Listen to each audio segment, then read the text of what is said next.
There's been a line of argument over the past few years, which has seen the development of wokeness in the past 5 or 6 years as a consequence of the decline of Christianity and religion in the culture. And the argument basically says there's a religion shaped hole in the human psyche. And as Christianity has declined in the West, something has now, there's been a vacuum that something now has to fill. And that's been filled with, the belief that essentially the social justice catechism, that speech is harm and that only members of your race can truly understand your suffering, and that, straight white men are evil and at the top of an oppressive hierarchy, and that group traits can be applied to individuals, and I can dismiss what you're saying because of your identity. And this whole thing has in some ways had a religious character to it. You've seen the development of things like white fragility and Robin DiAngelo, where her best-selling book is preaching this kind of masochism on the part of white people to constantly apologize for the original sin of their racism. Original sin is exactly right. I mean, it's spot on. That's what, quite right. So all of this, part of this has been inflected with a critique of the quote new atheists of yourself and Dennett and Sam Harris and Hitchens, by saying, well, doesn't this prove that you can't just get rid of religion because what might replace it could be worse? What do you make of that? If the idea is that there's a religion-shaped hole which needs to be filled, I think that's condescending and unnecessarily contemptuous of humanity. It would be pathetic if humans had a need to have, if they've lost Christianity, say, they have to have something else. They can't just take the world as it is, take reality as it is, take science as it is. They have to fill it with something equally silly, having given up Christianity. I think that's a condescending attitude to humanity, and I would very much hope it's not true. I would prefer that when people lose religion, when people lose supernatural religion, they do not fill it with some other notion of original sin, as you put it, quite correctly, but that they might fill it with a love of truth, a love of science, a love of the study of reality. I guess a related question here is, let me start by just saying this. I was raised with no religion at all, and I never missed it as a result. But I've talked to lots of people that were raised religious and then, later either became skeptical or something like that. And often I think they have the feeling of some sort of sacredness melting away. It's like, or at least when times get tough, they wish that they could turn to God or turn to religion for some kind of solace.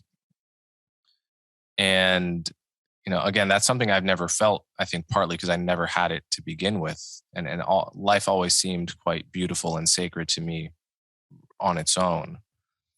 But to those people that do feel some sense of loss at the religious character of the world, what do you have to say to that feeling?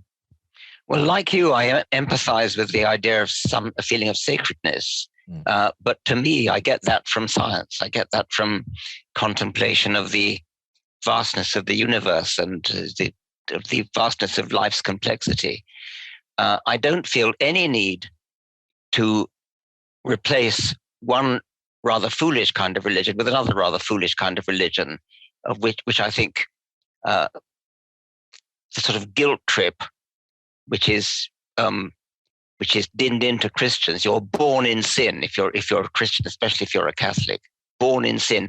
The very moment you're born, you have the sin of Adam inherited in you. Once you got rid of that, to replace it with a different kind of guilt trip, which is what the original sin of white guilt is about, then I don't have any respect for that at all. I think that people need to find a decent target for their reverence. And a decent target for reverence would be something like science, something like the wonders of science, and something like humanity as a whole, and a love of humanity as a whole. So another related thing people worry about is that science only deals with what is, not with what ought to be. So that if we want to make the world a better place and want to say people should act this way, people should act, good rather than like Ted Bundy, that science has nothing to say on that question and can't possibly.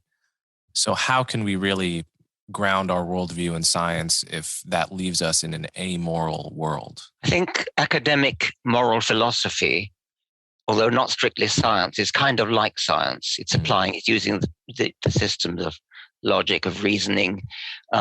You cannot say absolutely what is right and wrong, but you can say, if you believe that so-and-so is wrong, then you're being inconsistent. If you believe that such and such is, or if you believe that so-and-so is right, then in order to be consistent, you ought to believe such and such. And one can apply logic to moral questions.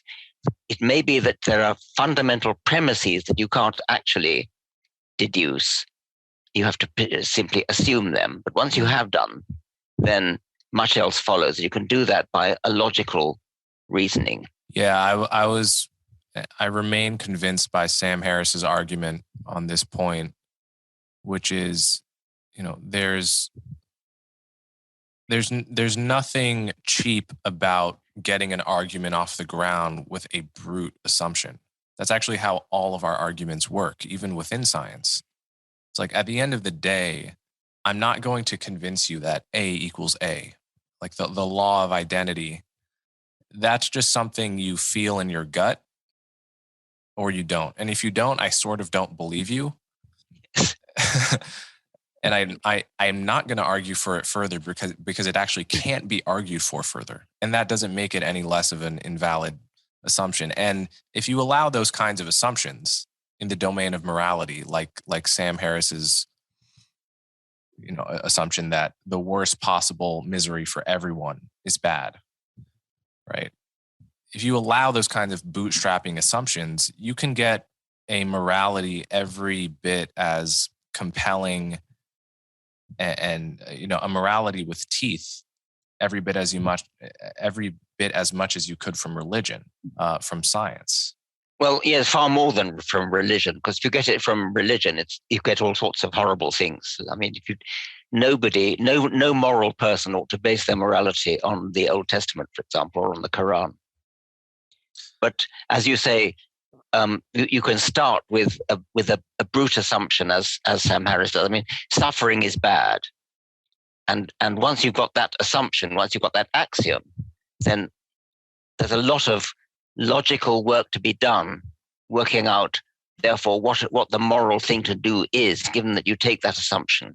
So I've seen some data to suggest that while more secular societies are on average happier than religious societies, religious people within secular societies are actually the happiest and are happier than secular people in secular societies. I'm curious if you have seen that or have any opinion in general on the relationship between religion, secular beliefs, and happiness. The data, I suppose you're thinking of the data of Gregory Paul on or maybe other people like him, on different societies which are religious tend to be less happy.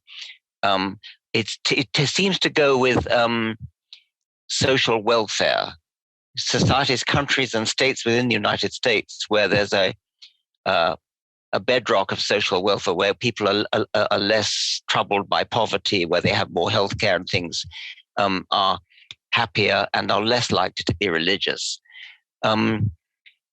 On the other hand, you just raised the point, which I was not aware of, that within happy societies, religious people are likely to be the most happy. I didn't know that. That may be related to the idea that religious people are less stressed because less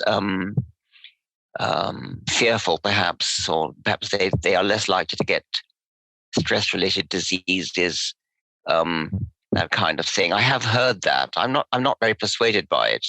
Is the evidence for that good? It's been a long time since I've looked at it, so I can't say with any confidence. All I can remember is that it was provoking some interesting conversations at the time it came out. Well, of course, it may be true. Even if it is true, it has no bearing on whether religious beliefs are true, of course. I mean, it could be a psychological fact that religious people are happier. I'd be surprised, but then who cares if I'm surprised? I mean, the data are what matter. There could also be the conflating variable of belonging to a community. All sorts of possible conflating variables. That's certainly a good one, yes.